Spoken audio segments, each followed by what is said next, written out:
Halo para sahabat YouTube di seluruh Nusantara dimanapun Anda berada.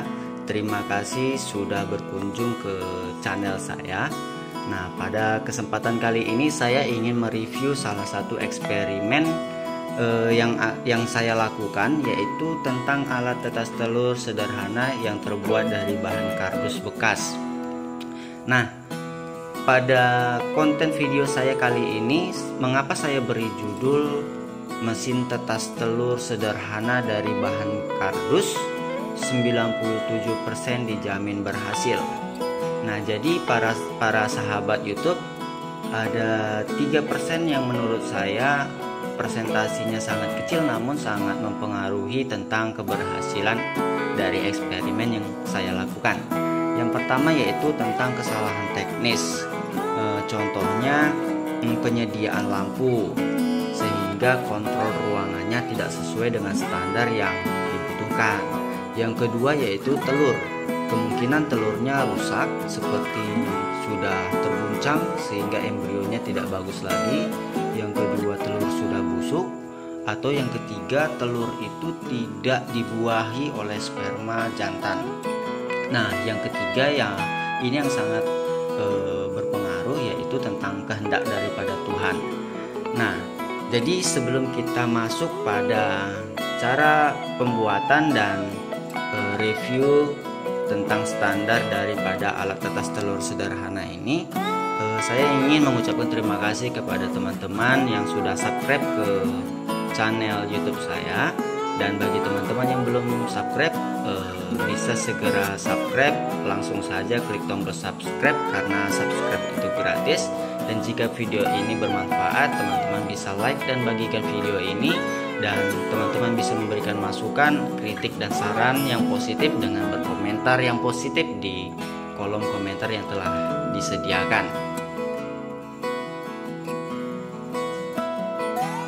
Nah, untuk pembuatan alat tetes telur sederhana ini sebenarnya ada dua hal yang perlu teman-teman perhatikan. Yang pertama yaitu suhu udara, dan yang kedua adalah kelembapan udara, di mana suhu ideal untuk pembuatan alat tetes telur itu antara 37 derajat Celcius sampai dengan 40 derajat Celcius, dan kelembapan udaranya antara 50% sampai dengan 60%. Untuk pembuatan alatnya, yang pertama teman-teman perlu lakukan yaitu tentu saja menyediakan komponennya. Komponen apa saja? Yang pertama tentu kardus, ya, kardus, dimana saya di sini pada eksperimen saya ini saya gunakan kardus More Aqua. Dan yang kedua cangkang telur, ya, cangkang telur atau rumah telur. Ini digunakan untuk tempat kedudukan dari telur yang akan kita tetaskan. Dan yang ketiga, di sini saya ada sediakan terminal, kemudian di sini ada fitting lampu, kemudian ada lampu Philips. Saya gunakan lampu Philips 8 watt, dan saya ada colokkan ke terminal ini agar ada sumber arus listrik, ya. Jadi kegunaannya dari lampu ini sebagai sumber panas. Nah, yang seterusnya komponen itu yaitu mangkuk. Saya gunakan mangkuk, gunanya yaitu untuk sebagai tempat air, di mana air ini sebagai sumber daripada kelembapan udara. Nah, di sini saya kardus ini saya desain sedemikian rupa, seperti ini. Nah, seperti ini. Jadi ini nanti teman-teman tutup rapat, ya kan? Nah, kemudian teman-teman di sini harus sediakan lubang seperti ini. Gunanya untuk apa? Jadi seandainya nanti teman-teman saat mengukur suhu ruangan kardus ini, jika melebihi dari 40 derajat Celcius, teman-teman bisa buka salah satu lubang ini salah satu lubang ini bisa teman-teman buka. Nah, begini. Jadi suhu udara yang di dalam dia akan keluar, sehingga suhu udara di dalam itu tidak terlalu panas. Nah, pada eksperimen kali ini sebenarnya saya sediakan 2 lampu. Nah, saya sediakan 2 lampu. Tujuannya apa? Karena lampu ini menghasilkan panas, sehingga saat kardus ini ditutup dan ruangannya akan semakin panas. Kemudian kita harus memperhatikan life cycle daripada lampu ini. Jika suhu ruangan sudah terlalu panas dan life cycle-nya misalnya 1 hari 24 jam, kemudian hidup selama 2 hari, apakah lampu ini akan tetap bertahan? Jadi agar kita menghindari lampu tidak pecah, jadi dalam 2 hari sekali saya ganti lampu ini. Nah, kemudian yang teman-teman perlu lakukan yaitu dalam eksperimen saya itu telur ini posisinya saya letakkan seperti ini. Nah, saya letakkan seperti ini. Nah, dalam waktu 12 jam sekali, misalnya saya putar telur ini, saya letakkan telur ini seperti ini pada pukul 6 pagi.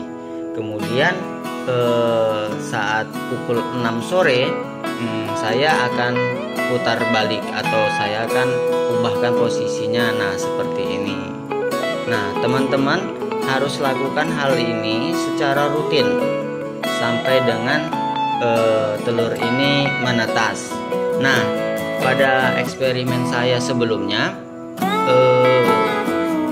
telur ini menetas bukan di 21 hari melainkan 24 hari. Ya, jadi ada meleset 3 hari dari waktu normalnya. Nah, jadi sebenarnya hanya seperti ini, sesederhana ini sih sebenarnya alat tetas telur, alat untuk menetaskan telur. Tergantung dari kreativitas kita masing-masing bagaimana kita memodernkan alatnya. Jadi alat tetas telur sederhana ini memiliki kelemahan seperti yang saya sebutkan tadi.